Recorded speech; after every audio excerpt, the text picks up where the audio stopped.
All right, hey GIM members, I'm really happy that some of you are here with us. I hope to add value to this community and not just helping you guys to grow your portfolio, but I want you to win in life, okay? Win in your relationships, win in your fitness, your career, and many other things, right? And I'm still learning from everyone, right? So I realized that career is very important because that is our monthly cash flow, right? And sometimes earning more money allows us to save more and also invest more as well, okay? So it is really important to help you to become wealthier over time. And you need to understand that the thing is this, right? You are compensated for the value that you create for the world and your company. So how many of you agree that, sometimes by increasing your salary by $100, $200, or even up to $500, and, you are able to position yourself better in your career, will definitely help you to invest better or to have more money in your life? Just type yes in the chat box, okay? Hi, Jong Yang. Really nice to see you too. Jared, beautiful. Every bit counts. That's right. So I want to introduce to you my friend who will help us, and I want all of you to welcome him later on. So what I want to do is that later on, all of you guys have opportunities to ask questions, and I want you guys to type your questions as we go along, and I will do my best to categorize the questions based on certain topics.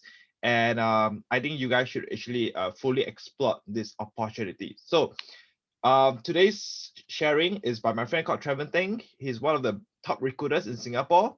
He was previously recruiting top talents for ambitious companies such as Alibaba, Lazada, and later on he was recruited into Google, where he built and recruited top software engineers into Google to build the best products such as Google Store, Google Assistant, and I can tell you he's really one of the most creative and best recruiters around. And I think the way he recruits people, the way he looks at CVs, the way he consults and advises people is also quite unique and refreshing to me. And in less than 2 years after jumping to Google, guess what? He shifted to ByteDance, right? So ByteDance is famous for one of the app, right? And the app is called TikTok. And I can tell you, ByteDance has plans to kickstart their e-commerce plans as well, right? So ByteDance is a fast-growing company as well. So what I want to do is I want all of us to actually welcome Tekpo up with us. All right. So Tekpo. Hello, everyone. You can call me Traven here. All right. Good to see everyone here. And on a Sunday night, I can see 155 of you here. So thanks so much for your time and nice to see everyone. So can we say welcome Tekpo today? Yeah, can call him Tekpo, can call him Traven. Okay, some of you know him, some of you do not know him, but I can tell you Tekpo is easily a guy that I would highly rate among one of the best fast-growing individuals. So if you want to have you want to buy multi-bagger, right? Multi-bagger stocks, Tekpo him himself is a multi-bagger, very growth-driven minded, right? So Tekpo, during your free time, I hear that you guide ordinary folks to position themselves strategically for their careers. And I can say that there are many stories about how you have made a significant difference in these people, and I say I remember how this idea about tonight's session came about, right? We decided to catch up after many years, and during the chat, I realized you have evolved so much, and there's a lot of wisdom that you have shared that I think that it should be shared among many people as well. So, I'm not sure whether you invite my invitation back then, but I went ahead to invite you, right? I think in life it's about taking opportunities, and I think you're going to spill some secrets today. And so those of you who are here, you are really lucky, and I want you to take down notes as Tekpo or Traven is going to share a few things, right? So you're a good friend, and I'm honored that you decided to be here.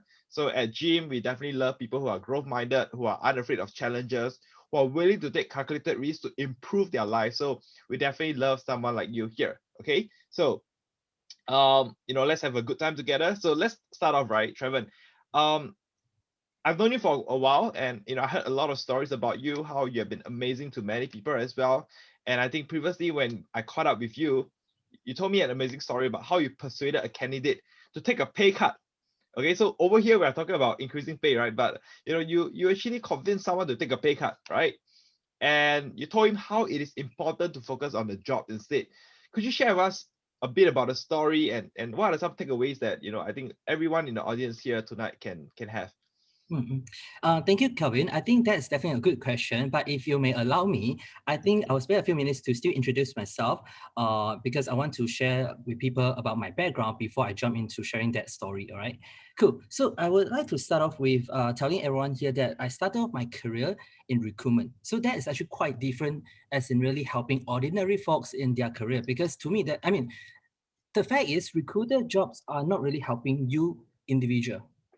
Recruiter usually it's either helping their company, let's say if they are from the recruitment agencies or the in-house company, right? Be it Google or whichever company, their goal is never to the individual. And that's why sometimes I feel bad for it. Like for example, on my first few years of the career, I had to just because I'm a recruiter, but I don't hire anyone and I can't help everyone. And if your profile is really so lousy, unfortunately, that I can't waste my time if I can use that word, right? Because we have target. If I were in these recruitment agencies, my target there's a sales, etc. We need to help. I need to help to find talents for my company, for my clients. And then for in-house, I have to find software engineers that is qualified for, say, Google, etc. Right?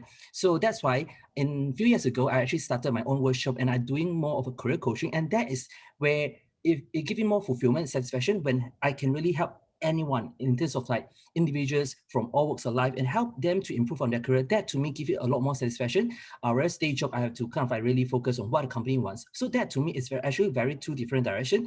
And tonight's session, I will try to share, I can share with you my story as a recruiter, but I will also be in a position of a career coach to share anything that can actually help you in your career. Because if I'm only, speak from the recruiter point of view, I would be maybe just like only be able to help the top candidates for the top companies, right? So that is kind of the reality. Yep. So I just want to set a context, right? And also, before I go deeper, I'm sure I'm going to share a lot more very like sensitive information, insightful information. But I just want to do a disclaimer first. I think we forgot to mention that. So the disclaimer is that sure now you already know what's my background and what's my current company, etc.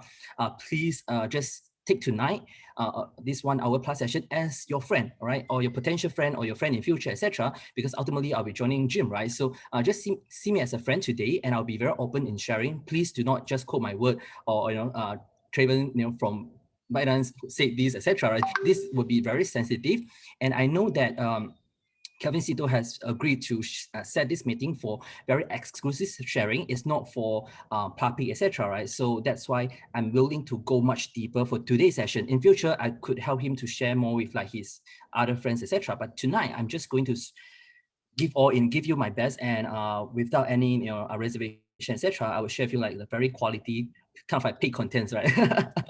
So yes, so that's the context. And I just want to also say thanks to Kelvin because years ago, or 2-3 years ago, when I was doing my own career by design workshop, I think Kelvin also referred a few friends to my workshop. I think that's also helped those individuals for them to actually improve their career. And I can see already some transformation, and some of them are, I think, in this chat as well. So yeah, so that's a background. Cool. So guys, so if you can promise us that you're not going to disclose anything that Trevor is going to share tonight, just type promise, okay, in the chat box. Okay, it's very important, guys. We are not going to start if you're not going to see any promises in the chat box, right? Oh, yeah. I always when I I always had try to sharing, right? So I realized that some of them are actually engineer from my targeted company, etc. And some of them might be a recruiter or HR. So it can be quite awkward, right? So but tonight I'll just see everyone as a GIM member and a family, right? So I'll just be open and yeah, treat me as your friend. Okay, I think we have about 80%. All Let's go. right, 30% of the room is still not saying promise. I'll answer your question in a while, but meanwhile, I would also love to understand what's everyone's background, right? I can see 160 plus people. Would you mind to just give a one-liner about your background, let's say how many years of experience you have, your experience, and what industry you are from, so that I think Kelvin in later can help us to see, I can know your background and can give you better context, right? Tell me in one sentence about your background, what industry, and how many years of experience you have, that might help me to set a better context for a fresh graduates or a more experienced professional, the context can be quite different. Too. I can see first comment coming in is year one computer science student. So there's also some students. So the advice or the parents are quite different as well. And someone else, mic is that turn off the mic. Right. Okay, cool. Now all good. Yeah. Problem solved. Sorry for that.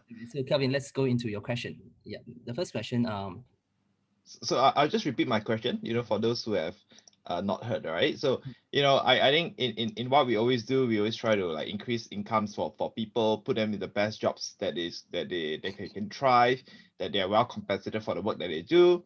But you told me about this amazing story where you persuaded a candidate to actually take a pay cut, and who wants to take a pay cut, right, in this life? But you actually managed to convince him and told him to focus on his job instead. So could you share with us the story, and what are some takeaways that you think are some of the great lessons we can learn from this? Sure. I think for some context as well, the person is a professional in a well-known company, a well-known tech company, of course. And he is also at a level that not all the companies can just match his current salary or the expectation, right? So then I have to really ask him what his true motivation in terms of making his next move, right? What portfolio he want to build in the long term. And sometimes there is a limitation on whichever company that in terms of the compensation. So but we have already done our best because there's still a gap, which depending on many reasons, it could be the person already on a very expensive package, etc. So not all the companies can match it, but then it doesn't mean the person should not be considering that, because we cannot just look at monetary as the only reason for you to make a move. So there is also a lot of intangible asset, intangible benefits when you are making a career move. And sometimes making such a move will allow you to have a lot more advantage, a lot more, maybe even monetary rewards, but that may not come right away on your in terms of paycheck itself. But the opportunities, the doors it can open, can actually bring you so much more value. So I tend to, for those candidates, right, I know that the best package can offer to them may not be meeting the expectation, may not be those like 10, 15, 20% increment. But sometimes I would ask the candidate to actually take a step back to look at the option given. Is this the job or the career or the portfolio that the person want to build? Because if you are doing well in the industry you are in, money usually will not be a big concern anyway, right? More importantly, you want to make a right move, the right industry, the right company that can give you the right portfolio, so that those kind of portfolio will give you a lot more opportunities.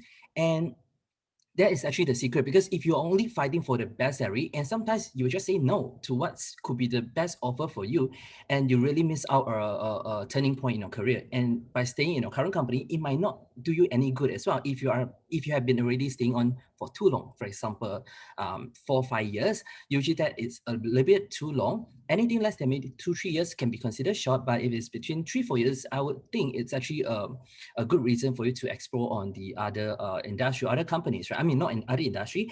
Yeah, so 3-4 years is a good time for you to consider, but also depending on your the industry you are in. So yeah, I haven't really answered your question. Like, So Traven, let's say, okay, just want to ask you, did you take a pay cut to join ByteDance?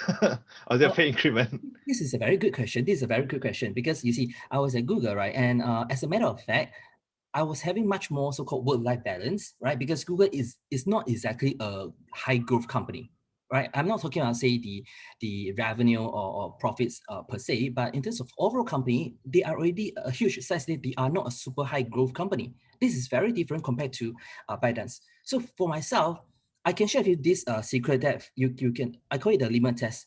So you can use it when you're making a decision for your next career. So this limit test for me is that even before my interview finished, even before any offer was given to me, I have to ask myself this question, right? Before any amount was actually disclosed to me, I have to ask myself, am I willing to even take a 20% pay cut for me to make a move? Right? If my answer is yes, that means there must be some other factors or benefits that can actually easily cover that. And even if I'm taking a pay cut to join, doesn't mean I'm sure losing out. So for my case, right, in terms of actual dollar, it's not really a pay cut for sure, but I was ready to actually take a 20% pay cut, regardless of how much I was earning, right? I tell myself, ByteDance is a great company I want to join. And I know that I need to put more hours because it's a high growth company.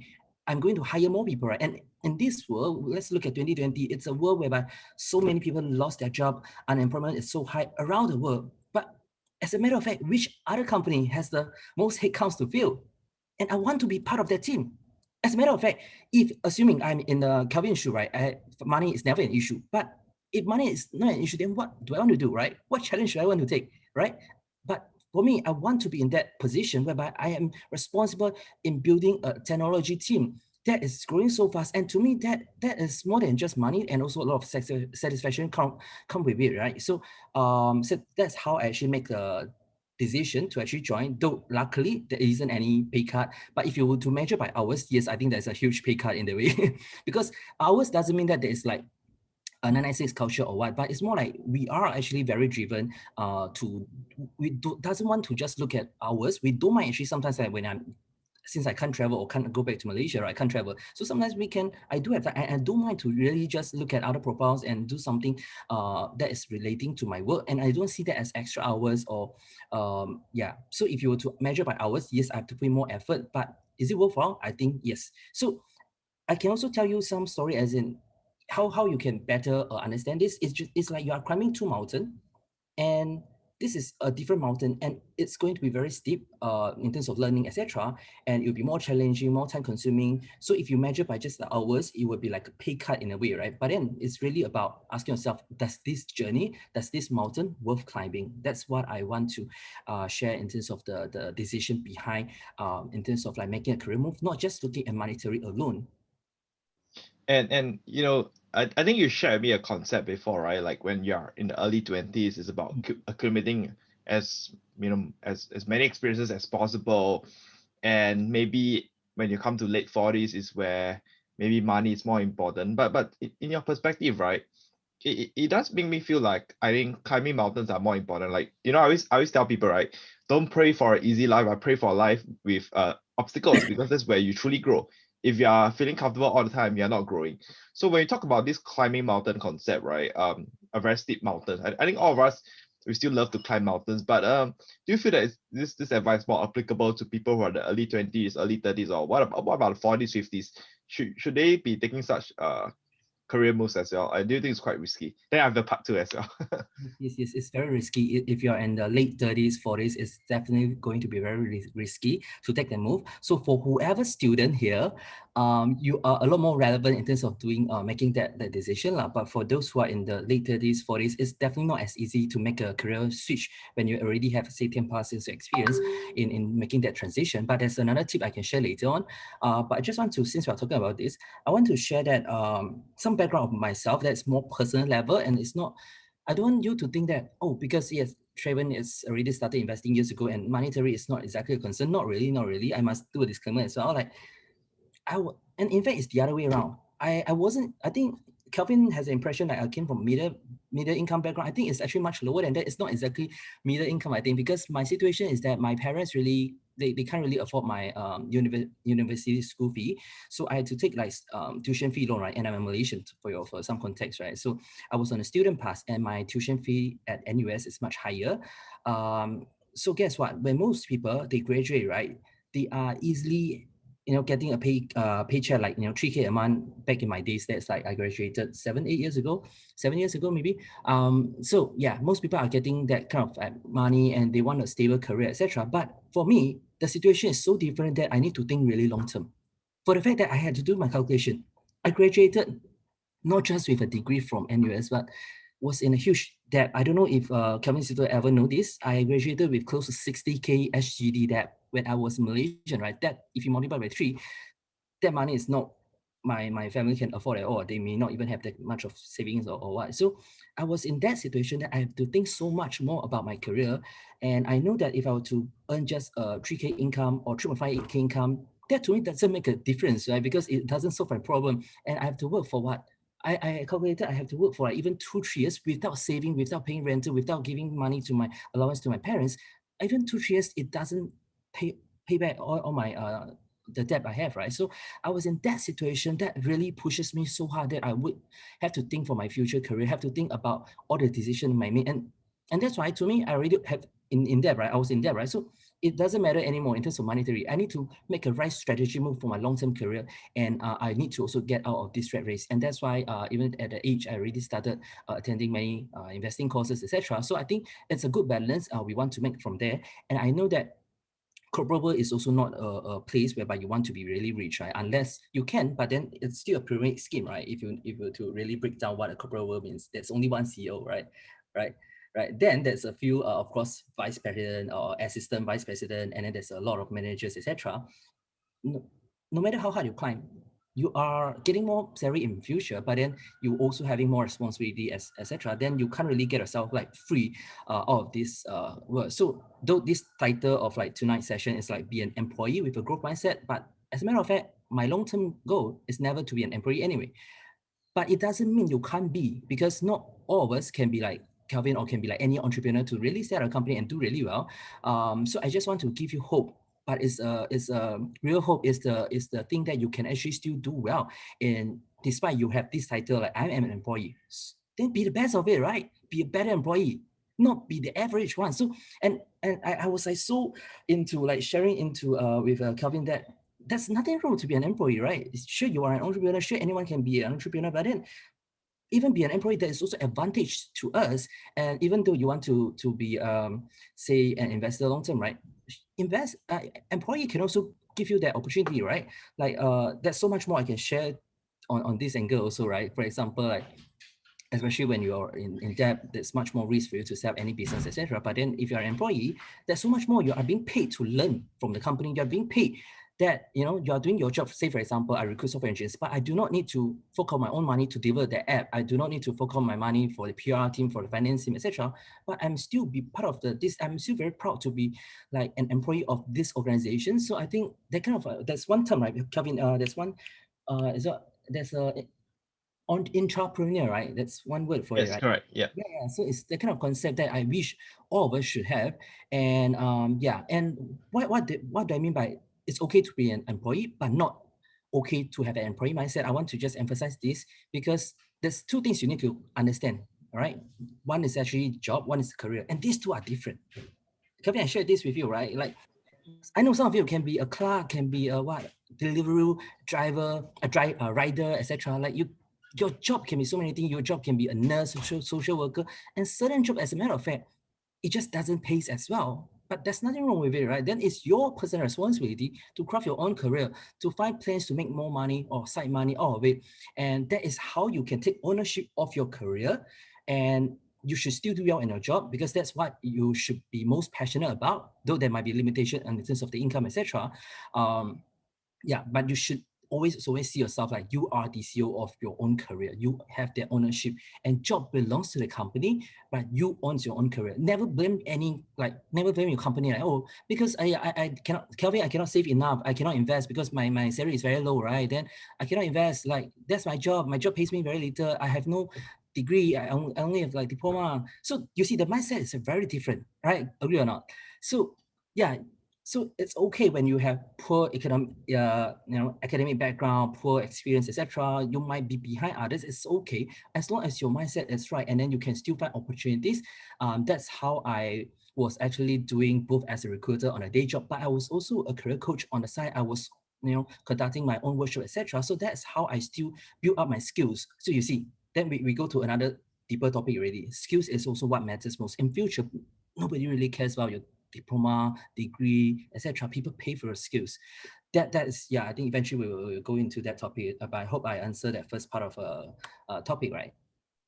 Yeah. So Traven, I okay guys, so Traven speaks really fast because he's really passionate and that's his usual speed, right? So let's so okay. So Traven, I just want to share that within our gym community, we have one of our members who is one of he works in one of the reputable software company whereby the entry, let's say you go for interview, right? Only less than 5% of people who actually got hired, right? Recently he made a very big move. He actually left his reputable software company and joined another software company, but it's actually is fast growing. So he took on a bigger title as well. I think just now you talk about having a pay cut, but I think I want to circle back a little bit on that, right? So sometimes taking a pay cut involves a lot of uncertainty, and I think in life a lot of us loves certainty, right? We want to be certain about a lot of things, but sometimes being certain about everything is often not the right path for us to grow, right?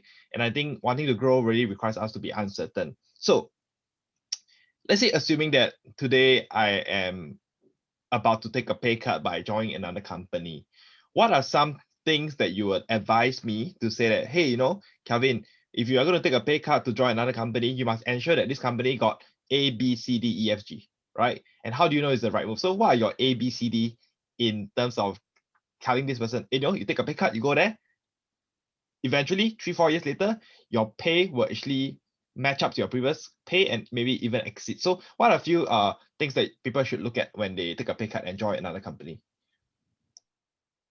You must have a plan, 5 words, right?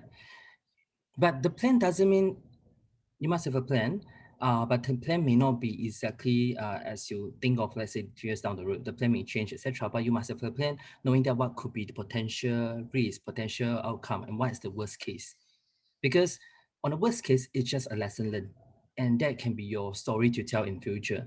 So, but what to look for, especially when you are taking a pay cut, moving to another company, I think you must really have the vision with the company, and you must really believe that the company, not just yourself, the company can grow, meaning the pond itself is growing. Then you are into the pond that is growing, and or the cake that's growing, whatsoever. The space you are going in must be able to grow. Otherwise, no matter how hard you put in, it's just very hard for you to grow. It's not your fault. It's the company or it is the industry. So when making the so-called ABCs, right? The first one, is it right industry? And if it's right industry, then you have already much lesser risk. Second, is it the right company? And how do you know whether it's right company or not? For example, if I were to consider joining, let's say, investment education company, right? Then there's so many out there, which means I first agree, let's say this industry is the right industry, but then there's so many companies. Which one do I choose? So you need to make sure that you know the founder, you know the management, and you know someone who have worked there or used their product or services before. So you know that this is a right company, right? So once you have identified the A and B, then that is already much safer. Then the third thing is actually then the plan. What is your plan? What do you want to contribute to that company, right? So if you can really value add to a growing company in that growing industry, what's the chances of you losing? There is still a small chance because you can never have a risk-free life, right? That, in fact, is the most risky thing anyone can ever do, because the most risk-free thing is, to be the salesperson at the supermarket, right? It seems risk-free, but then of course there's automated cashier nowadays, right? Like the machine there, it can still replace your job eventually. So what seems to be very risk-free, like no risk, very chill, they will come to a risk in time to come. So yeah, I hope I answered your question. Let me just repeat that or emphasize again. Right industry that's growing, and the right company that is also growing, or at least the company have a strong vision. Even the company fails, the company founders, management will still get up again, and then you can be part of their team. So then the third point is then yourself, right? Yeah. So I also realized that what you shared was really useful, right? And this point I actually mentioned in the group chat as well, chat group. I think really what I got from you is really believing in the vision, right? So most people who joined Shopee in 2015 actually became millionaires through the stock option. So I really believe when you join a fast growing companies, your chances of promotion is higher, because when they make more profits, then they can share the profits with you. But you join a slow growing company, even they want to increase your income, but they can't because they are not earning more money. And I also think that if you are joining a fast growing company, more jobs are created every day, and more titles are created. So you get promoted really, really quickly, right? And I think a company that's willing to hire young people, give them autonomy, I think that'd be really good as well. So I know you told me this story, you look through I would say thousands of CVs, and sometimes you look at a CV and you say, you wish this guy could present a CV in a different manner, but you can't really go and message him because you're an internal recruiter. But if you're an external recruiter, maybe you can really do that, right? So what are some of the biggest mistakes that you see people make in their CV or in general when it comes to job interviews? Yeah, so we're gonna have a secrets, man, from an expert here. Yes, I feel pain because you see, as a recruiter, right, it's never their job, right, to tell you what should be the right thing to do, because their job is to pick the best out of the best. So please don't blame them that they have no effort to telling you the what you should be doing. And that's why I used to organize a workshop like crafting the impressive CV, because assuming two person with exact same education background, exact same work experience, but there's still something that makes these two candidates different. And that can only be done through the resume, because that is the first contact if you're applying for a job, right? That is what the recruiters or hiring manager will see on the first impression. So that actually is very important. My first advice in terms of writing a resume, your mindset also needs to change, because then you will understand what strategies is needed. For example, one big mistake I would say, a lot of people still write their resume like it's writing a job application form. Job application form meaning you put down your experience, etc. It's just facts. But then it is an impressive CV, you need to have more elements, such as like, what exactly is your unique strength? What is your achievement so far? Those are the things that people tend to miss out in terms of achievements. And I think Kevin also agree on this. Asians, especially like Singaporeans, Malaysians, like Asians, typically have a lot more like too conservative, or too, what's the word, too humble. Like never really like showcase their achievements. That's one big mistake I've seen. But for a top resume, you don't be shy. Just list out whatever achievements you have actually done. Never just copy the JD and put into your resume. That's wrong thing to do, right? So always highlight your achievements. All right.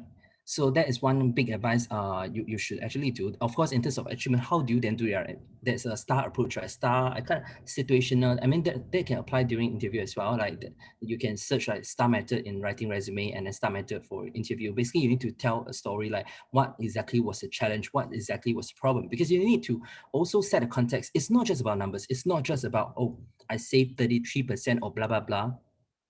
But what's the impact? What's the big deal about that, right? You need to also set a problem. This problem is so huge, and with that problem, this is what I have managed to achieve.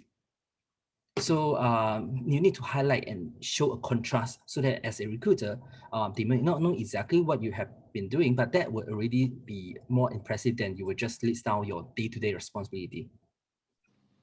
Yeah, and I really like those resumes where, you know, they don't just state out their job description, but really to say, hey, you know, we ran a campaign, this is the ROI, this kind of revenue that they've generated here and there. And and really, I think when it comes to hiring people, you know, I went through interviews as well, like hiring people for for my company. Not an easy process. That's why I respect the work that you do a lot. Um, I think people are usually valued for being a problem solver, right? It's not enough just to be an employee, but to be a problem solver. And I think it's very important to be vocal. I think sometimes agents just have this inferiority complex that we don't think we are what we say we are. But I think it's really important to kind of key in our attributes. I think that's really important. I Then Yep. since you talk about this, I want to give a big bonus, or a big interesting concept to everyone here. All right. I think knowing this, you will never out of job. Would you like to know, like, that's, if there's one thing I can tell you, right, you can actually be never out of job. Like, Yes, I want to know. and human being to know, like, you will never be out of job, because in this era we think maybe AI, machine, robots can kind of like replace human, right? But there's one concept, if you can understand, you can never be out of job. All right. What do you think, Kelvin? Is that possible? um What do you think is the answer? Okay, I'll give you a very simple answer, right? It's just trying to be useful and trying to solve problems for your company and anticipate problems before they happen. Like there are some team members in 10x, which I think very grateful for all of them. Even before the problems occur, they already anticipate it. And when the problems happen, they don't come to me and say, Calvin, there's a problem, right? They don't come to me and John say there's a problem. They come to me and say, John, Calvin, there's a problem, but don't worry, I got solution A, I got solution B. Which one do you want me to take? Right? This one helps me to free up my thinking time. And I think I'll value them very highly. Okay, but I want to know your answer.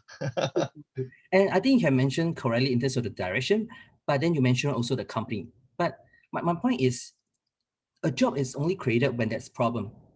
So first, we need to know that problems will always be around. It's just that the reason why some jobs has disappeared, it's because the kind of problems has gone, but there will be new problems created. For example, e-commerce killed a lot of jobs, right? Retail, etc. But then there's a lot more problems created. For example, cybersecurity, etc. There will be risks, and there will be a lot more problem. Like, how can I create a better software? How can I create a better apps, etc. So those are the new problems. So how to be never out of the job? You need to know what is the current problems, what is going to be the problems to be like in the next few years. There will always be problems, and the problems will change. Once you understand those are potential problems, then you ask yourself, what are the skills that I need to solve that problem? Never think about the company first, because companies will be created when the problems are there. Never think about, never dare to please any company, right? Because companies can have any reasons not to have you, especially sometimes age matters, like your experience, and you want to make a career switch. It will not be as easy. But then if you focus on understanding where's the problems, what are the problems are there, and then ask yourself what are the skills needed, and then continue to improve on that skill, continue to build on that skills, that will already help you to be never out of the job, because in future there will be also a lot of jobs that is on the skill base. Skill based meanings your skills will be helpful to solve problems. So knowing that mindset would actually be helpful, so that you would not be afraid of like which company would want you and etc. You ask yourself, what skill set can I have so that I can continue to solve more problems? For example, like video, there's so many video, right? So video creation is a problem because we do not have enough video creators, for example, and then there's a lot more problems as in online education, right? Not as many people would have known this. So then how can you, then you ask yourself, how can I have that skills? How can I then bring up? So this will eliminate the kind of problem when you are not from the industry, because it doesn't really matter. And it's okay that you do not like software engineering, for example. Tech is the way to go, right? For example, but then somehow you may not like to write a programming, right? Still fine, because you can be a HR if you like to talk to people. You can be the sales of that tech company. You can be anything for that tech company, right? So yeah, I hope I shared with you in terms of how you can never get out of your job, because you will always be mindset that you can spot problems, you know that there will be problems, and then you will have the skills, you continue to improve your skills to solve that problem. So knowing these two would help you to, this is how you excel in the interview as well. Because during the interview, this is where you ask, right, why is this job ever created? And what's the biggest challenge the team, the company is facing? And then when you highlight your strength, it's not just highlighting your strength, I have this background, because the company, the HR doesn't really care your strength, because as HR, I want you to solve the problem at my company, right? So you need to match that rather than highlight your some other achievement that may not be already relevant. So yeah, knowing this will also help you to do well in your interview, because the HR will at least think that you are a lot more relevant, and that's how you make yourself stand out, because you are solving the problem that was created or the potential problems that the company have. So that's why job created, and that's how you can still win and continue to be growing and ahead of others. Yeah, so Traven, I just want to ask you a question. I think in every company, I mean, you're right to say that jobs will be gone, right? Certain jobs functions may not be there anymore, but there'll be new problems that will be created. So if you look at the landscape today, right, I think in every company we are all very clear that there are revenue generating jobs. There's also cost centers as well, right? But cost center is just a very bad way to describe these people, because ultimately they are still important, like admin and stuff like that. So I think the point you talk about also is more like getting people to see where the world's heading and what kind of skill sets they need in the future. Um, and I think that will require them to reskill themselves. That's why in Singapore we have this part where it's skills future, trying to learn new skill sets as well. Do you have a preference to say or advice to everyone in the community to say, go for jobs that are revenue generating, go for jobs that are, or do you have a preference between revenue generating jobs or cost centers? I mean, for example, your job today, to me, I think is revenue generating, because if you hire the right people in, that the guy have a good I mean, the guy will do well in the job, will also generate revenue. So HR is important. And also, if you look at a job in a company, right, there's some core functions, right? Management, right? Or leadership. There's also marketing. There's also sales. Sales and marketing is the same.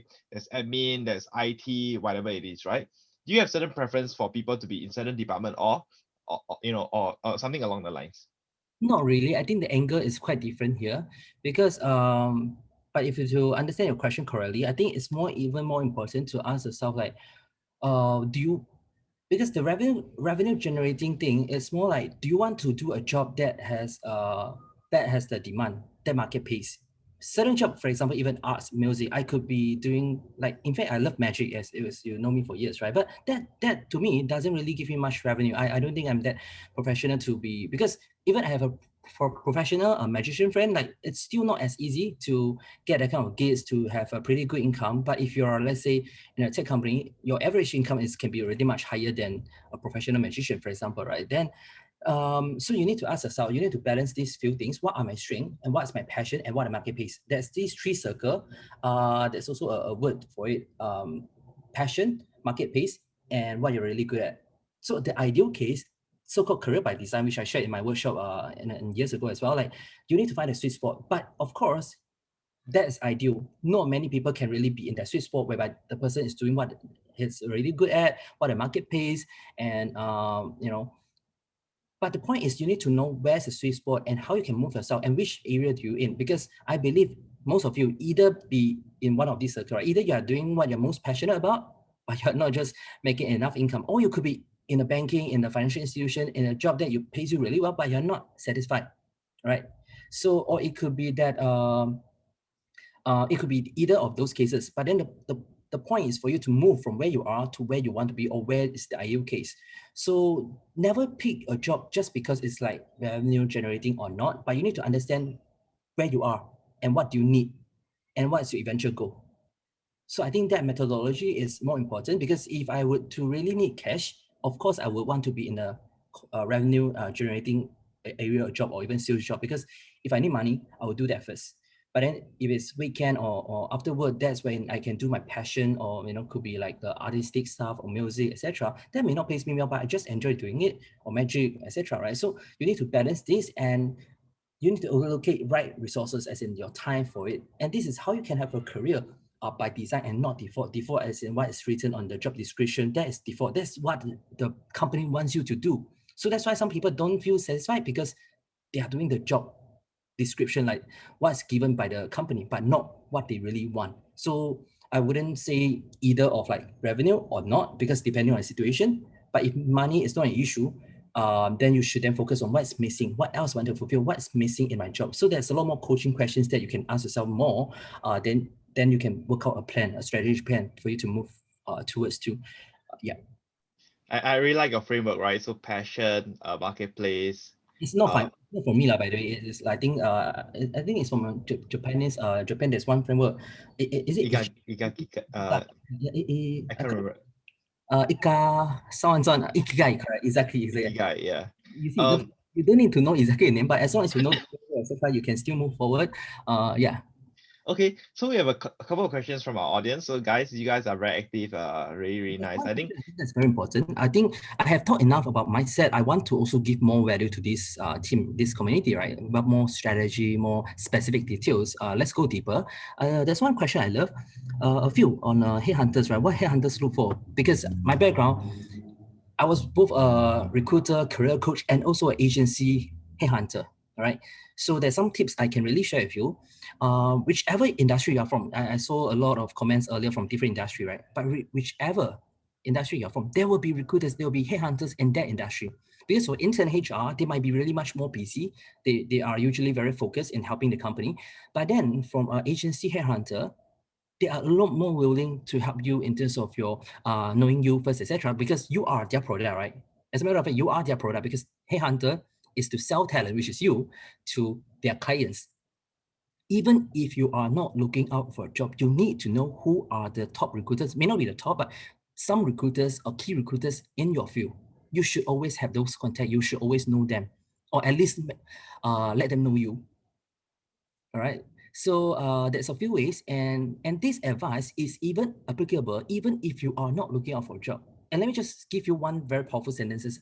I learned this on my first year of my career, and this wowed me for my lifetime. Like, for any employee out there, if you are going to be an employee, at least for the next few years, you need to know this. This statement is, the best time to look out is when you're not looking out. The best time to look out is when you do not have to look out. Meaning, if you're very stable, if you're doing well in your job, etc., doesn't mean you should stop contacting the recruiters. When you see messages on your LinkedIn, etc., you should still make a contact and try to get on a call with them and understand what they need. And that will also help you to understand what is missing, what are the demand, what are the talents they hire you for, right? So you can also get a sense on the market. And this, to me, it should be part of our job as individual, right? Even though you are not looking out, but it should be part of your job to understand what's the demand, who is hiring, what skills is needed, etc. Right? That will help you to plan, because some skills you might be missing, but now you know, oh, those companies or the companies you want actually require such skill or such software, etc. That's when you can spend the next 1-2 years when you're not looking out to learn the skills. And by the time you are ready to go, you have already have all the skills they need. Yep. So I think there's this question by Jared. Jared, maybe I would like you to unmute yourself if you can to ask the question. I can share more details like what headhunters look for, right? By the way, if the most basic thing sometimes I still need to say is that you should and must have a LinkedIn profile. because that's the most common place that recruiters or even HR will actually go to find the talents. And then you should always update your LinkedIn profile as well. May not be daily, but definitely like at least a monthly basis, you should update your profile, some new things, etc. Or even you do not have anything to update, you should still be active in terms of maybe posting on the things that you are interested or connecting with the right people, and never just only connect when you are looking out for a job. That's most annoying part, right? As a recruiter or headhunter, right? When I reach out to you, you have no response, and now when you need a job, then you come to me. That is the most annoying thing you can do to any recruiter or headhunters, right? I think we spend a lot of time social media connecting to people, but I think we also have to spend equally Yes, yes, at least 50% of the time on social media on LinkedIn as well, right? Posting what you do at your work, your ideas, your vision. Anyway, a LinkedIn profile is also part of your CV's extension of that, right? yeah, and one another tips. I think I'm sharing so much tips. Someone can eventually like organize it, right? But there's a lot of pointers, nuggets here and there. You can just take notes. Another tips is that you will ask yourself, right? Where do I want to be in few years' time? Which company I want to join in few years' time? Even though you are not looking out, even if you are looking out, it's still the same question. Which companies do you want to join? And who are the role models who are already doing the job that you want? Then you go to their profile, connect with them. Try not to send the typical template like reach out message, but then you try to be more personalized and be a more genuine person to ask the person like, hey, I am impressed with your background, etc. That there's certain things that you have done well. Do you have any advice for me or any tips that you can share with me, etc.? I'm looking to join your industry or join. I really like your company as well. Maybe I'm interested to consider joining in the next few months. Would you have any advice for me? Be very genuine and make a human connection. That will always help. And as a matter of fact, not all reply you. I will just tell you upfront first, not all will reply you. Maybe only less than 50% of people would be just responding to you, etc. But still, that would be really helpful. So you need to reach out to say, let's say 30, 50 of those people that you are keen to learn more or to be where they are. And maybe at least 10, like, even 30% of those people that you reach out to would respond to you, right? That should already be helpful. So I guess what I'm getting from you is to really learn how to network with the top headhunters. Really go and figure out who they are, who are they. Because I think headhunters, they are actually categorized by industry, right? Yeah, Yep. am I right? So they kind of build their connections and know. I think the difficult job about a headhunter is that when a top company tries to hire, you must have this pool of candidates that they're really candidates that you're willing. And I think sometimes I'm not sure if I'm judgmental, right? But sometimes the best people to hire, right, are not people who do not have a job, are people who already have a job, and the hardest to persuade them and pull them out of the current company and place them into That's why. their client. Is that correct? Yeah. That's what we do. That's what headhunters do. Even when I was recruiting for Google, right? Yeah, all the talents, they are never out of job and they are never actively looking for a job. It's me, and imagine Google pay such talents, like Google pay huge bunch of like people reaching out to top people and then always get connected with them. And it's whenever they want, let's do it. We even prepare them on how to clear the interview, what are the common mistakes, etc. So that's what I actually like Google is doing still to keep the top talents engaged. But of course, if you are not exactly the top yet, but still okay, because there will be different tier of recruiters or HR or companies who still like you. So of course, when you don't see yourself like making a huge jump, you want to be like a top, but then there might be a gap, right? Then of course, then you make a progressive move. You can never just stay where you are and hoping that one day you can just jump to the Mars, right? Even you want to go to the Mars, you will first need to invent a rocket that can reach moon. So it's the kind of a progressive method. Like for example, I'm where I am not because my background, I wasn't even from HR background, right? So, but I make progressive move, a strategy move so that I can collect experience and that will help me for my next move. Traven, I think there's this question from a couple of us, right? Mm. How do you know who are the top headhunters in each industry? I mean, for tech, You will not for know the e-commerce. top. You will not know to top because there's no list, a clear list for you to like, hey, here are the top recruiters, right? But then your job is then to add them in the connections. And most headhunters will definitely on their profile they will highlight that, hey, I'm recruiting for this area, this profile, and that's how you can get connected with them and knowing what portfolio they cover. And even they don't, sometimes they might actually direct you to the right recruiter, which is their colleagues, right? And of course, you can start with like let's say the top agency, etc. Yeah. Mm. Is there like a Facebook? Is there like a LinkedIn community or group? Not Or really. how do you find these headhunters? Is it by chance or is it sometimes most of the time by chance, right? Just by exploring, clicking Okay, around. same thing, right? Just go, so, just like when you are buying stuff on Shopee, Lazada, right? How do you find, let's say, I want a specific model of a watch, right? Yeah, the only challenge is people do not have the habit to go into LinkedIn, and that's why they feel not as familiar. But it's the method is similar to how you buy a specific model of a specific brand of the watch on, say, Shopee. You just go and type watch, and you will see a lot of, right, profile there, right, different model, different brand, and that's when you pick. And sometimes even the algorithm will do the job for you. They will recommend the right recruiters in your connection, and when you see the right one, then you click more into it. Then on the right hand side, you see more relevant profile. It's just a quick search. 10-15 minutes should be enough for you to get to the right recruiters. You just do some search, let's say recruiter as a title, job title on the LinkedIn search bar, then recruiter, and then write some keyword as recruiter space, or what industry, yeah, a headhunter for that industry. That will do. Mm-hmm. And an easy way, for example, let's say, I don't know if anyone would be keen to say join Google, right? For example, then you see, if, I mean, this might seem obvious, because when I was doing my first workshop back in 2017, but I was the trainer, but then I asked everyone, like, and back then I wasn't even in Google. I was like at a random agency, right? So then I asked, what's your top company? What's your dream company to work for? Google, right? Most people say Google, which is really a dream place, like dream office, etc. Like I can tell you the story later, like just a dream company to work for. But then a lot of people like didn't actually do actions. They were just right. Okay, yes, Google is my dream company to work for. They continue to be dreaming. It will not work that way.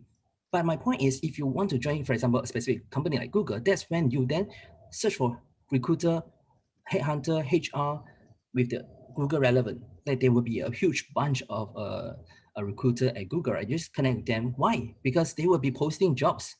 As a recruiter, I post jobs on my wall as well, right? So you want to know what's up you follow Google page on a LinkedIn, and then you follow the recruiters on Google. They are the one, they will actually be pretty active in posting different jobs, etc. And sometimes they will also refer or share the posting that is shared by their colleagues, right? And that's how you can then know, oh, what are the active openings from that company, and that will always help. Mm-hmm.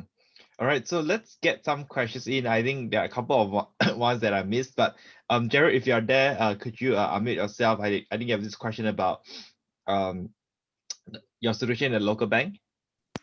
Oh yeah, yeah. I said that I was oh hi Traven firstly. I Hi. said that I was in a local bank since I graduated from uni for 1.5 years. Mm, And it pays well, but it's not very inspiring. Lah. mm, And I just want to ask what the top skills and attributes that top recruiters like you look out for at these top companies. And I would like to try and fill that criteria, lah, working backwards. mm, Maybe can do more general skills and attributes since it's more of a general question. mm. Okay, first of all, I will ask you back. What do you think? What do I think? It's quite a long list. I mean, there's Then just list a few general one. Let's try. Let's do some coaching. okay. I always think of stakeholder management.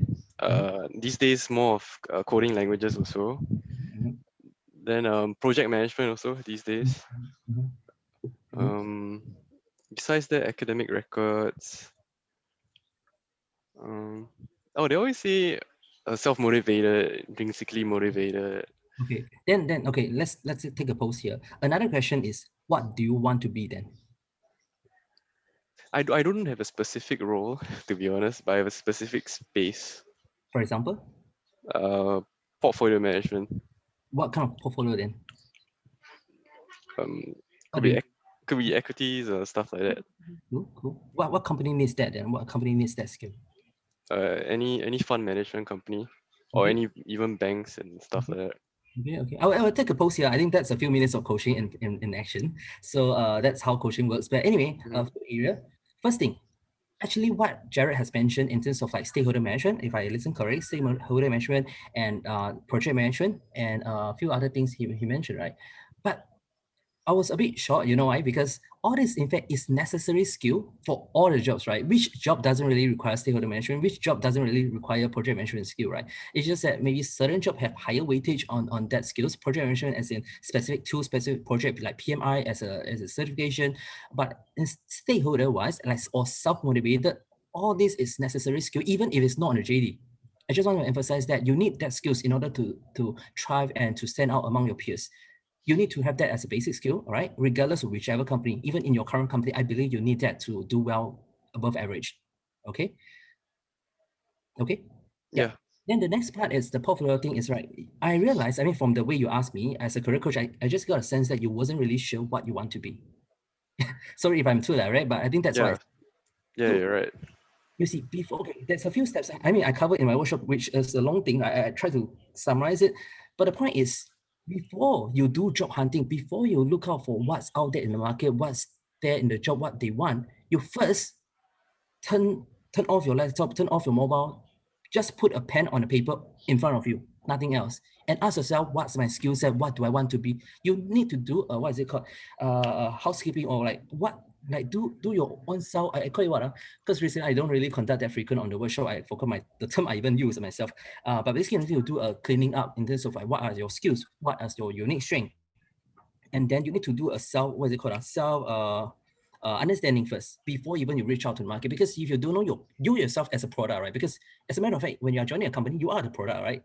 Right, then you are paid in this. That is the transaction. That's the services you provide, and then they pay you the money. Yeah, self-evaluation, correct? Whatever.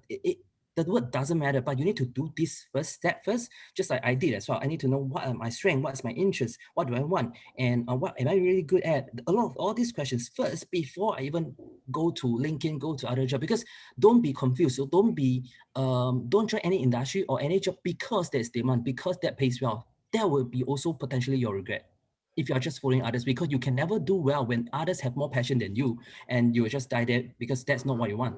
So before all that, I would encourage you to spend some time, a day, half day, few hours, do some self-reflection, self-awareness. Spring cleaning, exactly, that's the word. New Year is here. So self-appraisal.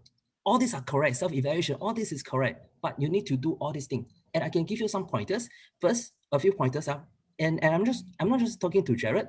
There's 178 of you, right? So all of you applies. This applies to all of you, regardless of your seniority, etc. Before you make a career switch to a different industry, different company, you should also do this. All right, a few questions. What you are good at? What are the things that you naturally do well than others? There must be something. If you hear something like, no, I don't think I do anything better than I just not, my parents told me I'm not good at this. My boss, my manager told me I'm not good at this. Those are negative beliefs. Those are negative voices in your head, which is common, especially in Asian. Right? You already have something that is naturally better than others. For sure you have. Jared, what do you think what's your superpower? What is something that you just do slightly naturally better than others? What do you think, Jared? Probably talking to people and being glue, sort of like a glue. Okay. We all have superpower. Yeah. Okay. You mentioned a few things. What is it? Talking to people and being sort of like a glue at glue? work. Yeah. Help people or what? Yeah, correct. Like connect. Okay. What else? I write quite well. Okay. So those are your thing that you're naturally good at. I believe that may be also something that you're passionate about. Then you can ask yourself, what are the jobs there that has such demand? I think there's a lot of job out there require people to write well, write better, and communication skills. You mentioned that you can speak well, right? This is a great communication skill you have. So you need to find a job, or you need to showcase that you have this skill, which is naturally better than the rest. And that's how you stay ahead of this game. It's okay to be in rat race, then you win the game lah, right? Rat race is fun. I'm still in the race, right? But it doesn't stop you to be financially free. It doesn't stop you to invest well in the stock market, right? It's just that it gets you motivated to earn those money. And then every time you buy a few stocks, CrowdStrike, all that Fastly, all this is already so common. I haven't joined GIM. I know all these stocks are a must-have, right? Tesla, whatever. All these are good stocks. Apple, Microsoft, right? That's what motivate you to work hard and then save hard and then invest all this into strong companies. One day you will then make those companies, those top talents work for you because you are the shareholder. All right. Thank you. But good, you see, I can only do this much in this short period of time, but don't stop here, but maybe spend your free time to continue further. What do you mean by speaking well? Right? Can you break down more? And what are the jobs out there that require this? And who actually need this? And try to make yourself first, let yourself know what you are really good at. Then second part or second step, make yourself well known for it. Like now, let's say I have passion for career coaching, I have passion for this, but if I'm only at home, self-motivated, no point, right? Kevin Sito need to know me so that I will get invited, for example, right? And I'm happy to be invited. So those are things that you need to know what you're good at and continue to do better. Next step, be well known for it so that you'll be invited, so that people reach out for you in the area that you naturally do better than others. I hope this helps, Jared. Oh yeah, definitely. Thanks. Any questions? Oh, sure. Or anyone else? I hope I'm not speaking too fast. Sometimes I do, but I'll try to slow down whenever possible. So Jared, I'm not a career coach, but I want to add a few things here. I've known you for quite some time since army. I think you're an incredible guy. You're approachable as well. So one of the things that I've learned from BBNI as well is, you know, you can go around creating a Google form and have some questions lah. You know, ask your friends, you know, what do you think I'm good at? What are some jobs you think I excel in here and there? But it sounds like you have a business mindset. You are approachable. You put people at ease. You don't have the insurance salesy vibe. Not say insurance is bad, okay. One of the things that I can think about is a business development, right? But I think not salesperson, but business development, because you have to talk to partners, you have to create, bring different partners, stakeholders together. I think that would be very, very interesting. So just something to add on that. Okay, so I know we have this question by Sherlyn, right? Sherlyn, if you can, you just unmute yourself. I see you have one question. Yep. Okay, go ahead. Hi. Okay. I just introduce myself. So I've been working for about 8 to 9 years. I'm in my early 30s and I've been in the real estate industry all along. So for me personally, I find that like when you stick to a certain industry after a while, um, you may just kind of like start to feel a bit burnout. So that's where my question comes from. Like, how do you navigate through this? How do you find like, a new motivation to push on throughout, your remaining career, right? As a person in my early 30s, I think I still have a long way to go. Yeah, so hence my question. So what's your question? Okay, my question is, have you ever experienced burnout in your career as a recruiter, and how do you navigate through it? Okay. I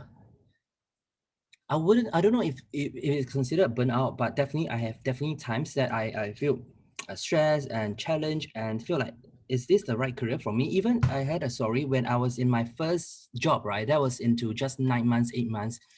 And I wasn't doing that well because I was in a sales environment job, right? Because it's a recruiter with an agency, so there's a sales target.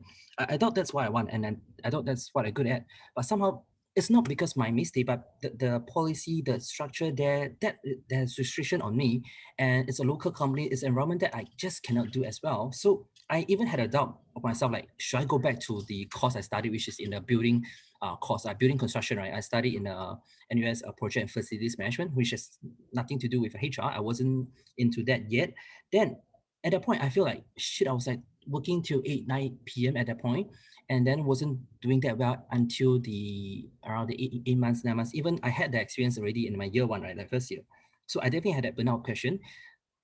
I want you to take this opportunity to then to even reflect further. What do you really want then? Because at that point, it was that burnout, it was that challenge, the tiring feeling that got me ask myself further, like, hey, is this what I want? And why I list down what do I want to stay on, and what if I move back, etc.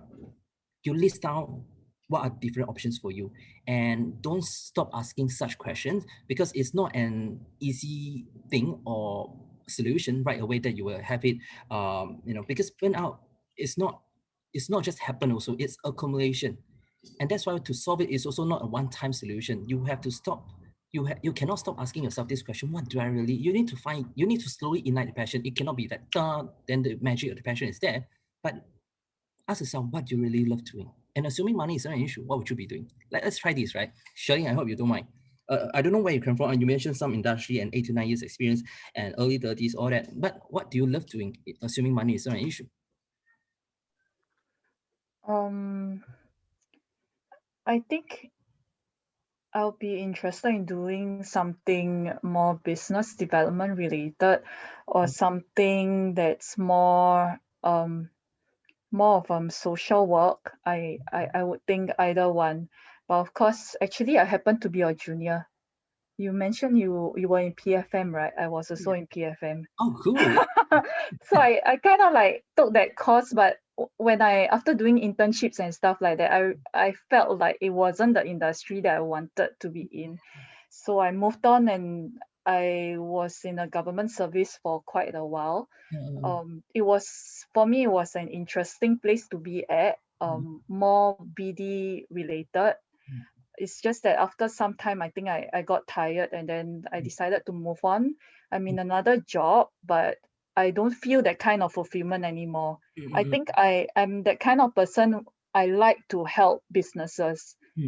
I like to help people. So it can be on a business level or on an individual level. So for me, like, maybe I was thinking in my second half of my life, right? I may want to move on to more like social work related stuff.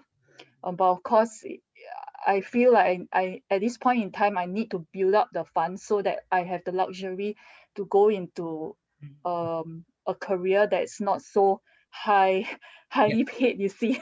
Yeah. You see, so now you have already, you are your own CEO, right? So you already list down some challenges or some jobs, some tasks you need to do as your own career, which means you need to have a plan in terms of like how much time you need to save up that fund you need. So you need to set a budget, set a goal, what's the reasonable fund that you need, and then how much time you can have. And during this time, you can then ask what are the potential opportunities, then you can connect them for the years to come, right? So for burnout case, I will think first, forget who you are, what's your past, etc. Right? And even forget your course. It's okay. It's very okay to just make a switch. You need to take out the same thing. May not be a physical paper, but you need to just put a new canvas and ask yourself what you want to be or doing. And from there, I think it'll be easier to ignite again your passion. Because indeed, from the sound I'm hearing, I can even hear you are having the burnout. So it's okay. Give yourself a break. It can be 1 week off from your work, right? Then start doing something, start exploring, and even social work, etc. It's still okay. You can start volunteering first, right? Because in that sector, I think volunteers are needed. So through volunteering, which will fulfill your personal satisfaction, at the same time, it builds connections. And you're not when it comes to networking, this term is very strange because people might hate it sometimes. Networking is not something you only do it when you need it, or you don't do it only because you think you will need it in future, but you do it just because you happen to be in, right? Networking is like you're just loving social network, so you actually do that on a weekend after work, and that so happen naturally you would naturally have those contacts, and naturally when they see passion and people can feel your passion, people can then, oh, okay, that's how you even accumulate years of experience without having the direct years of experience of work. And that will give you the advantage even if you are joining a social work and you will not be a junior, like compared to others, right? Yeah, I think that's good advice. Like, Yeah. sometimes maybe it's just to, on the side, if you can just get a foothold in something, and it's also an opportunity for you to explore and see what are the areas in social work or in whatever industry that you are keen to move into. Yep. All right. I hope that I wouldn't want to give advice, but I hope that give you some light. I hope that give you some direction, and that's what I love doing. And I try to remove myself from giving the advice, but I hope this give you some light or some pointers, some direction, some thoughtful questions for you to think further. Yeah. Yeah. Thank you so much, Traven. I think I just want to add on a few things. Again, I'm not a career coach. I started to feel so embarrassed by saying this. Okay, so I think Charlene, right, I think having a purpose is very important, right? So you see, for me, I also did the same thing, the same process that Traven have actually shared with all his people as well. I think for me, I love to see people succeed. That's my number one reason and number one purpose. Otherwise, why would I want to do this on a Sunday, right? I'll be probably sleeping, reading my book, right? But I love to see people succeed. I'm obsessed with it, right? So when I look at this and I'm saying that, oh, okay, I love to see people succeed, and I know that I need to be in a people's business, right? So what are some kind of people's business that I think is suitable for me, and I'm so obsessed about investing as well. So if you ask me, the reason why I'm doing GIM is because I just love to see you guys succeed in all areas. And I think the best way, like a test that you can give to yourself, is like, what are you obsessed about? Like in your free time, what do you spend your time doing, right? In my free time, I spend my time reading investment books. Probably too much time reading investment books. Should exercise more, right? And many other things. What are things that you are willing to read even on the weekend? What are things that you're willing to do even on the weekend, right? So I think I want to differentiate two things here, right? Burnout and tired. I want to say that burnout is a mental state. Tired is a physical state. When you're tired, you sleep, you're okay. Burnout is a mental state. And I can tell you, humans, all of us will need some level of fulfillment. If in your job you have no fulfillment, you're just dragging your feet to the office, you'll be really tired, and I don't think you're gonna have a fulfilling career. So really, I guess for myself, it's very simple. I will always ask myself, what would I do on a weekend? What would I do when I'm free? What would I do when money's not an issue, right? And I think the part where people say, you join a charity, you join a non-profit organization, you'll be paid very low. I am not too sure whether that's accurate. I think a lot of times we have a lot of self-limiting beliefs about how we think certain industry pay is. But if you are really, really good, I think it's possible. Let me give you another scenario here. We have a lot of wealthy Singaporeans. We have very wealthy expats. They have their own family offices, right? We have some families who are really, really wealthy. They set up their own charity organization as well. Their own family offices, family charities. And for them, they actually pay really, really well. So probably 4 to 5 people, but they pay really, really well. So I think, again, I just want to stress that, burnout is a mental state. Humans need fulfillment. Tired is a physical state. It can be soft, right? And I think before we take on a few more questions, I just want to share with you. You guys can follow Traven on his social media. Traven Thing, please follow him. And later on you want to do an IG story, you want to tag me, you want to tag Traven. That is absolutely will be something that we'll be happy about. Okay, so let's head back to Maybe look follow at me some on LinkedIn as well. LinkedIn. Yes, please add Traven, then you'll see the way he operates. You see a master operating. Not really, no. Okay, so let's head back to some questions. So Trevor, I'll let you choose a question on the chat. Which are the more common one? I think I realize there's so many questions. I wish I can answer more, but then I don't want to just interrupt you or what, right? Then, and I know time is limited. Would maybe the rest also just try to key in your number one key question you want to address, and then I will see what I can do. Let me also read through the comments here. I see there are a lot of questions What has the here. common theme, or let's try to go with a few that has a common theme. Yep. Or any burning questions? Before I don't want to do like OT or do extra like time. I'm totally fine with it. But just key down what's your other few questions, key burning question that you have. Let's not burn out, but ask some burning questions. Yeah.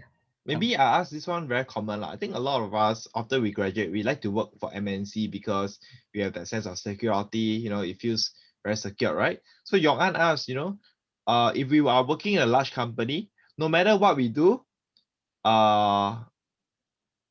the organization has no room to promote us, and our immediate reporting officer are unable to justify to their bosses to increase the profile. Or maybe Johan, can I get you to unmute so that you can ask your question?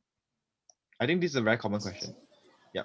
Hey, hello. Can you all hear me? Yes. Yes. Hey, hi. Thanks, Traven, and thanks, Kelvin. Yeah. So, so previously I was with a large airline base here. So I realized that, like, for example, in my department, although in my opinion, I work quite hard, the department works quite hard, but then, like, in my opinion, like, the immediate reporting officer is unable to justify to the higher bosses, like, like either the department should have a larger step or more positions, like, I just feel that there's a limit to the growth over in this company, and I left. But then now I'm with another company, but I just felt that, like, here the my immediate reporting officer isn't able to justify at a higher level, the visibility of a department. So I just feel like, in these kind of situations, what would you do, or what advice would you give? Yeah, thank you very much. Okay, sure. I don't know. By the way, can I ask, do you join from the start? Do you join this chat, this webinar from the start? Yeah, I joined from the start. Okay, then it's good. I just want to remind you that there's really things that we can't change. And can I share some truth? Like even at my company right now, right, which you know, there's also some things that's not perfect. Yeah, even when I was Google, though it's well known, right? Like a Dream Place, there is also something people are still complaining. There's something that I don't think the company is doing that well. So there will always be such thing, and that's why I never leave it to only the company. You must always have the ownership. What can you get out of it in terms of your current position? And I have seen many cases as well. Different people move for different reasons, and you will always never find a perfect job. This is the hard truth that you need to accept this. And that's by accepting this hard truth that you can never find a perfect job, that's when you can then take the ownership that, hey, but I own an ownership, like I can craft my own career. This is the career by design mindset first. So yes, knowing that there will be challenges, especially MNC has MNC challenges, local company have local company challenges. They will not be perfect, but then make sure that whichever company you are, take the best out of it. What is the best thing you can learn from it? And is there any still value you can actually take from your current job? Take that, earn that, then work out a plan. What's your next move? Your next move will not be perfect, but it will be a new learning, additional learning from your current one. And there will be also new downside, which you can't even foresee right now. But then you will still always find that, okay, there's something still missing, but then, hey, you will still move on so that your third company can be better than the second one. This is how you make progressive move in your career. And there will be no perfect job, even when I was already in a dream company, like a perfect company, but there's still downside to it.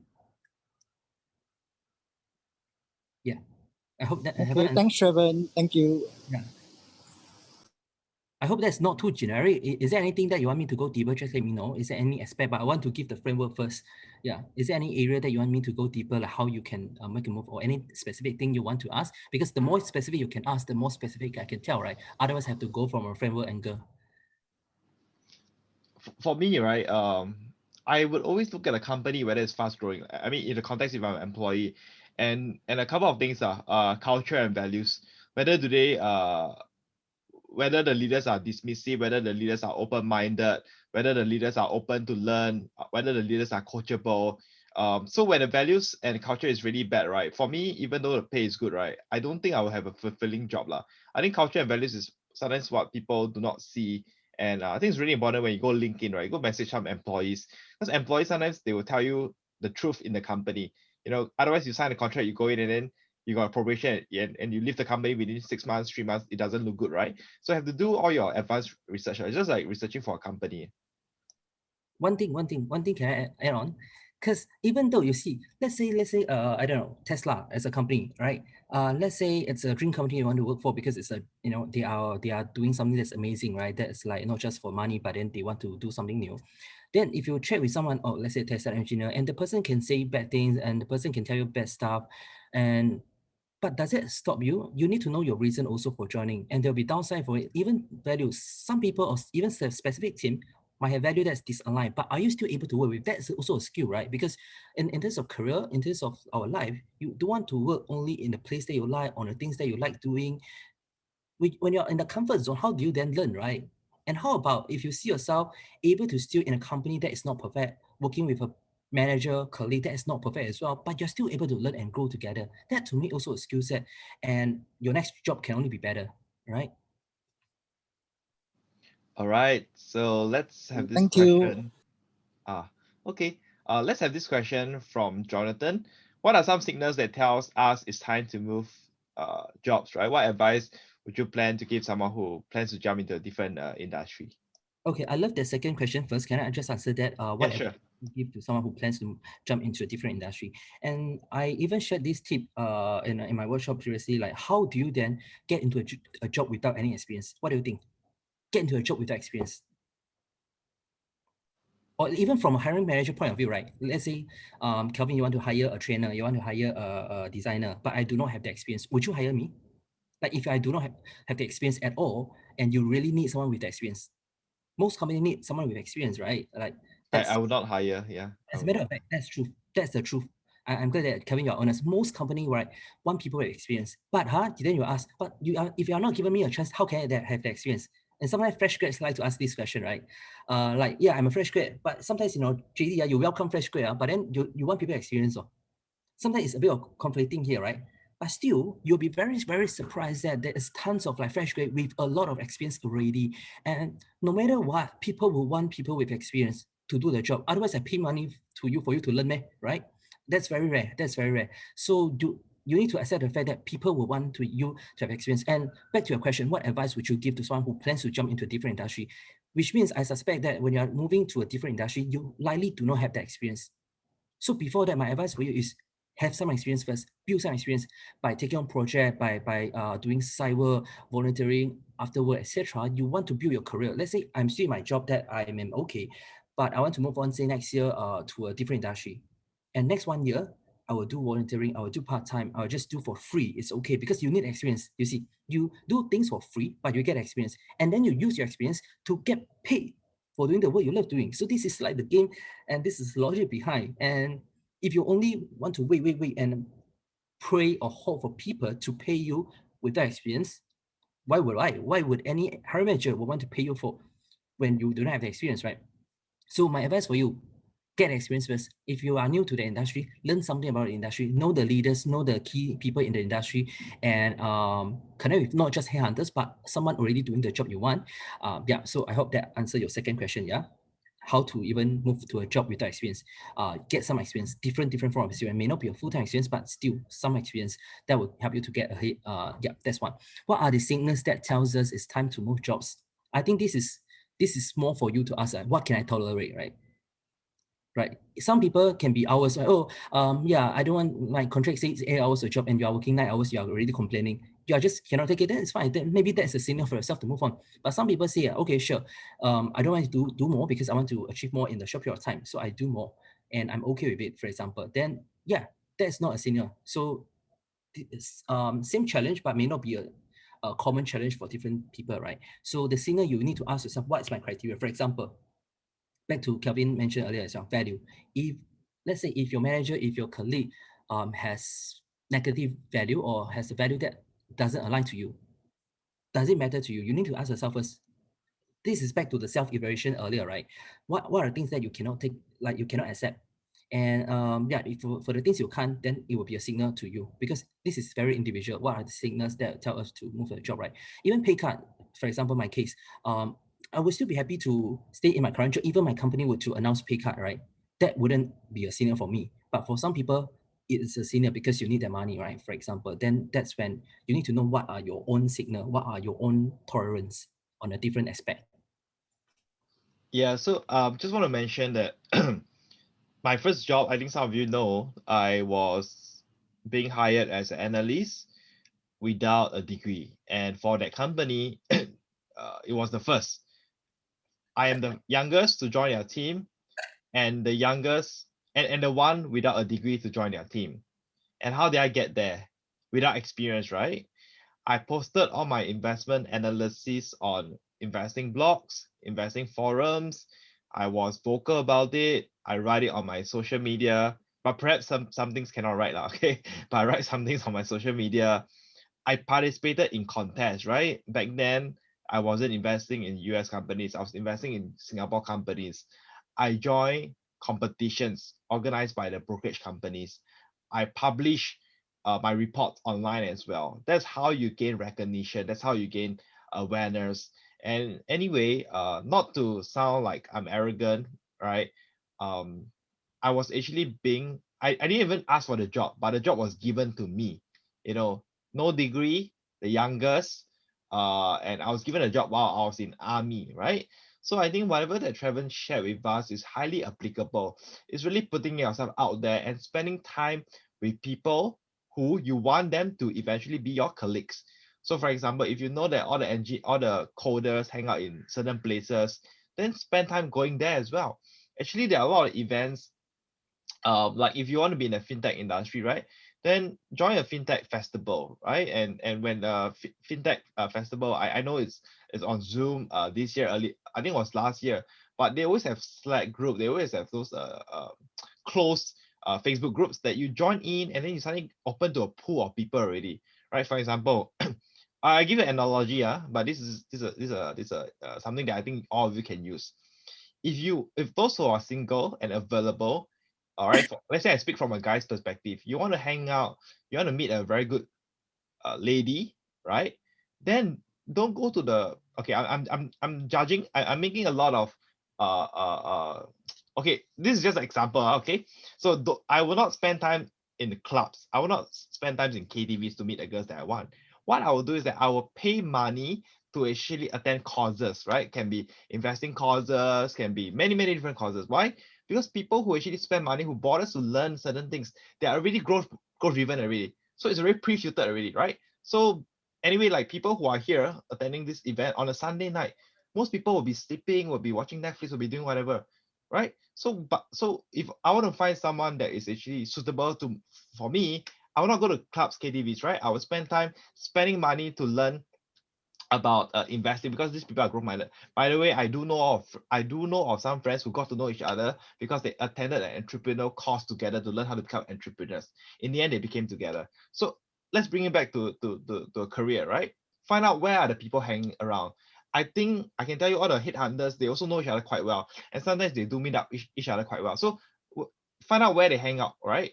On internet, right? Make friends with them and hang out with them physically as well. I also know all the financial bloggers, where do they hang out together, right? But unfortunately, right now, I don't have the time to hang out with them. But I hope this is something useful that you guys can take away. Trevor, do you have anything to add on? Yes.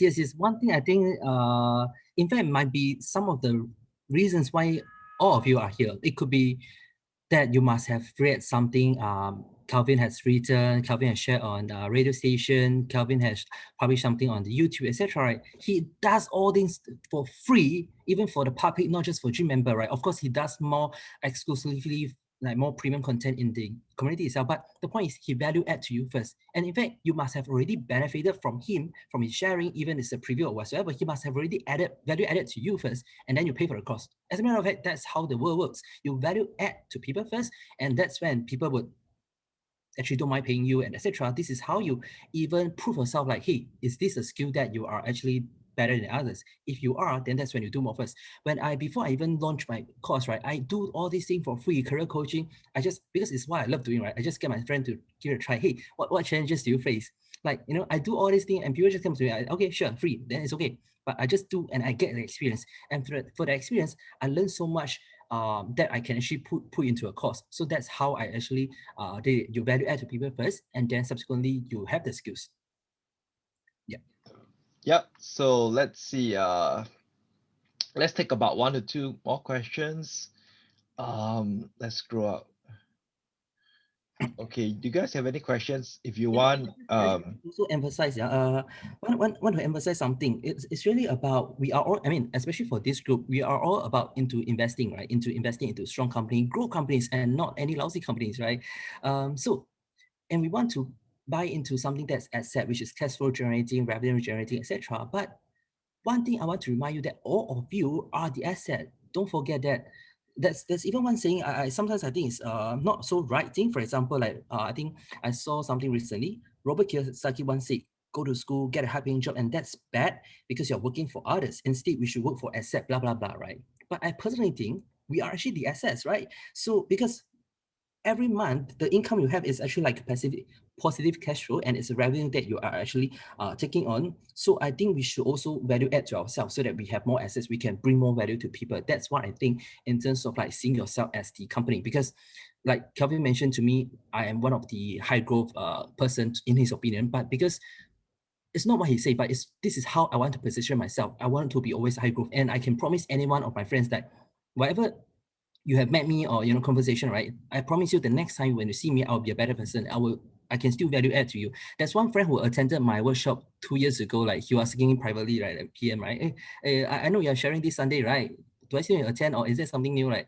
I say, of course, right? Back then I wasn't even with like Google, and now like there'll be always more experiences I have.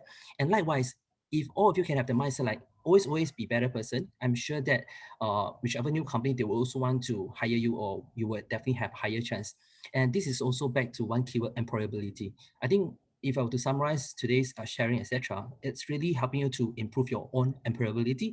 And this is how you can actually, just a high growth company, right? That's a word we use for companies, but for individual, we use this high employability as the keyword. So you need to ask yourself, if you're an employee, you need to be the one that has high employability. Yeah, I really hope that you guys are taking something away, because you never know. Implementing one or two things could actually change the direction of your career. And I think most importantly is really believing in yourself, right? Because I think I think what we are talking here so far is the tactics, the strategies here and there. But psychologically, yourself, you also have to believe in yourself. So Traven, do you have any advice for people to overcome their own self-limiting beliefs or their own psychology when it comes to taking on new role, taking chances, taking calculated risks? Because I think so far what we talk about is strategies and tactics, but what about the psychology component? I know I'm putting you on a tight spot, but feel free to share your opinions with us. So your question is how to Overcome the psychology, like take a leap of faith, because sometimes, even though the facts are out there already, but for me to really write some resignation letter, for me to take the first step forward, it's just so hard for some people because they never done before. And a lot of people, because of that, they stay with their first job for a long time, even though they hate their boss, they hate their pay, they still stuck with their job for a long time. So how, like, on the psychology aspect, do you have any advice that you gave some candidates or things that can share from your experience? Actually, quite a lot of people, after speaking to me, after listening to me, they might quit in a few weeks time, few months time. So no problem. I don't know, I mean, my point is, right, mingle with those people with that kind of right mindset so that you will just naturally go better. And the reason why I believe you will not be taking action after today's session, you will not be doing much, is because you will be back to that cycle. You will be back to the people that that stays the same. But if you are always with Kevin Sito, Jonathan, if you are with that group, right, if you are with the like-minded people, naturally they'll push you, because it's like a river flowing, right? If you're in the flow, you'll naturally be better. Just like if you're in an industry that's growing, naturally you'll only be growing. So I know we can't stay here forever, because you will be back to your company, you will be back to your position, etc. Then that's when you're back to your same old place. But in order to make a change, any change, resignation, job change, etc., you need to make a change to yourself in terms of the community, the people you spend time with. It need not be physically space, but by reading their posts, by spending time with them on them, what they have read, etc., that would help, in my opinion. Would you agree with that? I think that's one quotation, right? Like, you are the average of the five people you spend most time with. This is still accurate, man. I think this is advice not just from me. I have been reading a few books recently, and this is still pops up. Like for the past 10 years, I've seen this many times, and it's still true, and it's still one of my favorite quotes as well. Although it sounds very cliche, but that's really very important. I think environment can play various roles, right? Environment can break you down, or environment can support you, can allow you to have breakthrough. So sometimes it's really about hanging out with people who believe in you. And I think it's so important that we choose the people that we hang out with, right? There are some moments in my life where I did not believe that I could start a company. There's some moments in my life that I did not believe that I could start a community so good. But honestly, there are a lot of GIM members, the early batch 1, batch 2, they believe in me. They believe in me more than I believe in myself, right? And I thought that was something really, really good. And I want you guys to really think about something, right? Think about people who care about you the most in your life, people who love and support you the most in your life, and share with them your career moves, right? And they will tell you that, hey, maybe Jared, just go for it, right? I really think you can do it. Because sometimes it's very funny, like we tend to have the lowest self-confidence when it comes to ourselves, but people may have confidence more in ourselves. So I thought that was something quite useful for me, and I want you guys to start implementing that as well. Yes, Traven. Yeah, so one idea just pops up in my mind, and I believe a lot of people will not take action until you commit to yourself. So before we end the session, etc., I can definitely have more time to have Q&A, etc. But before that, can I have a small request to have everyone to write down at least one of their key takeaway. I mean, later you might do that on Instagram story, etc., which is okay. But at least in this chat, right, because this is exclusively just for this GIM community, write down what's one key takeaway and what's one action you would want to take. At least one action that will bring you a change, a positive change. One action you will do. So two things. One key takeaway from today's session, maybe I've learned about da-da-da, and what's one action that I will do, all right? Number one, what is one key thing that you have learned from today's session? Number two, what is one key action that you will do after today's session, and that will help you to make a better career and be a better employee, right?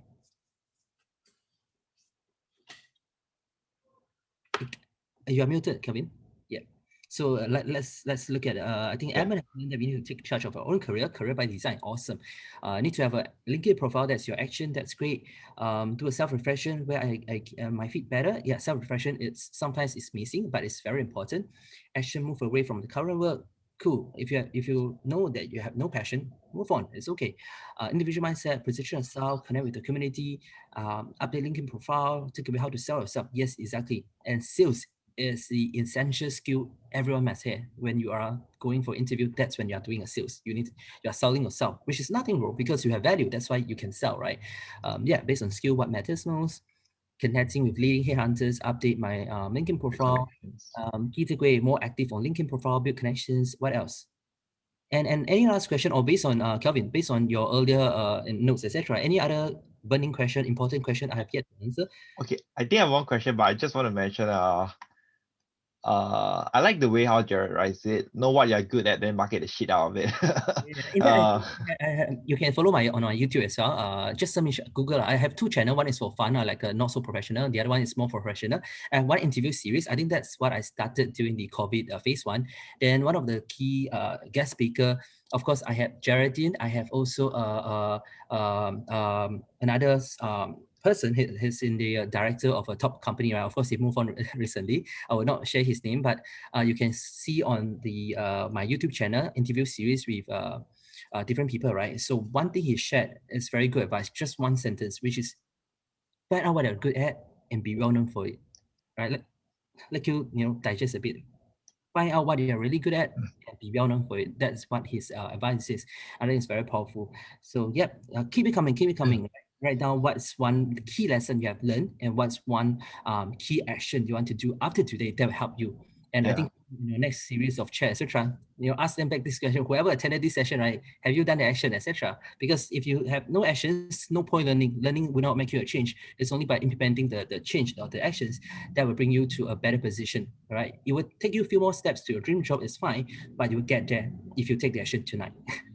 Okay, let me actually there are a few things I want to share, but I think we can share it in the next session or something like that. Let me look through the questions to see if there's anything else. Okay, okay, there's nothing else. But I just want to let all of you know that the reason why I conducted this session, because I tell people every year is an important year for you, yourself, your loved ones, and it's important that you get yourself financially free as fast as possible so they can do the things that you love. Of course, working is fun, but knowing that you don't have to work and you choose to work not because you have to, I think that's really different. And this is the reason why I've been spending a lot of time doing research. I've been spending a lot of time uh, improving the curriculum. I want you guys to earn more money. And I realized something, right? The biggest problem for most people is that why they can't build their portfolio faster is two things, right? You see, how do you build money faster? It's always two components, right? Is or your rate of return, right? Making 40% per year, 60% or 100% per year on your portfolio. That's very, very different. Second is that can you put additional money in your portfolio every month? And I do know that a lot of us in GIM, we are very frugal minded people. So when you have more salary doesn't mean you spend more money, okay? Life can be good spending money where you are at, but of course can still spend more money, but make sure you earn more money than the amount that you spend more, right? That's really important. So I hope that Traven has done something really useful for all of us. I think he has done it. More importantly, you guys have to take action because life is always in your destiny, and I cannot emphasize this enough. Really, I've seen people who I told them a lot of things, right? I spend morning walks walking with them, telling them strategies that I've learned. It's already proven. It's worked for person A, B, C already, but they don't take action. And after a while, I stopped talking to them already because I know their life will be the same, no matter how much how much effort I put in, right? But there are another group of people, I talk a bit, they will hunt me for more things. I rather chase people. I rather people chase me for advice rather than I go to them and ask them to do this, right? So I want you guys to be really hungry people in your life, because not just hungry because you want to get more money, but life is about self-actualization, about knowing where you can be and getting there, right? Because you don't really want to live your life and say that, oh, 20 years ago I should have done this, I didn't know that I could do this. I wish I've known this earlier. I think in life there are a lot of regrets, but one of the biggest regret I think in most people is that not taking calculated risks. But I can tell you, that all of you do not know the amount of talents and the amount of incredible executives, CEOs, doctors, accountants, lawyers that are in GIM, right? And I want you guys to network with one another and go out to meet each other. And maybe one day, I don't know if Tepo wants to come along, can come along, but please treat Yeah, him for sure. something, right? You guys have the power within your hands to make changes in your life, but you got to believe in yourself and got to take action, right? And I can tell you, John and I, we all believe in you, and please believe in yourself. Make the year your best year ever. And please don't have that idea. Oh, the economy sucks, COVID sucks, everything sucks. My life is gonna be sucks. I don't ever think that, right? I think we are our own economy, right? Whatever economy out there, who cares? I don't really care. Did you know that last year COVID-19 was one of the best years personally for myself, my wealth, and a lot of my friends, right? We never associate ourselves to the economy because we believe we are our own economy. And that's my parting words for you. And Tekpo, do you have any parting words for them as well? Oh, I wish I can share so much more, right? How time flies, like, you know. Yes. But I think one thing is also to share with you, like, is never stop innovating, never stop asking yourself this question: how can I be better? You know, whether you're an employee or not. I think it's really asking yourself right question that will bring you to a better position. And this is also part of the thing that I've learned from, say, coaching, etc.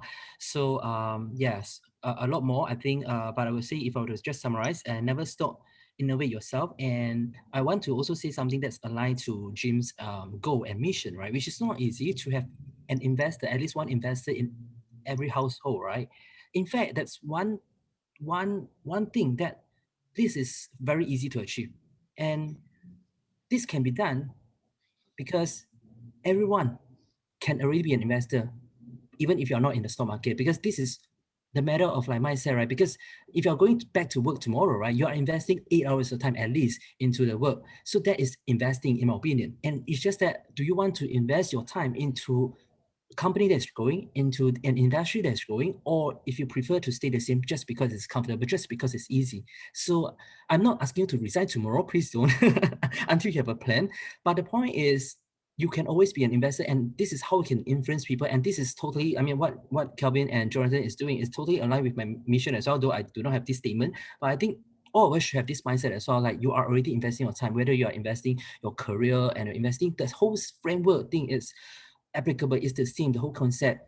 And you can only be better. And that's how the stock market, because if you're investing into gold one, they can never do bad. They can only slow down some years, but they will always pick up because you are the management of your own, right? So even if you go down, sometimes you lose your job. That's only like some years. Let's say certain companies just go down by a bit because of management, because of some crisis, but they will always come back stronger because they have the right management. But because you have the right mindset, because you have the right belief and right skill, you will be better as well. So I know, yet last year was a tough year, and this year is also not easy. But still, this is a time to prove that this is a time for you to stand out and do better than others. And definitely you can be ahead of the game. I'm really looking forward to share more and also see you in the community. Yeah, that's all. Always have a career by design and not default.